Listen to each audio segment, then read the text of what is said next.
अध्यक्ष महोदय, माझ्या बालमित्रांनो, शिवजयंतीच्या तुम्हाला बहुत्या शुभेच्छा. एक होते शिवाजी, त्यांना भीती नव्हती, जगाची साथ होती, मावळ्यांची आणि शिकवण होती जिजाऊंची.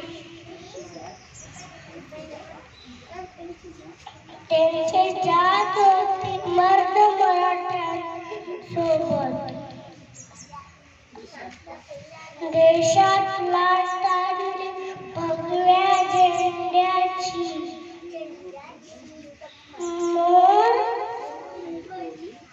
मेळ तोली स्वराज्याची. जय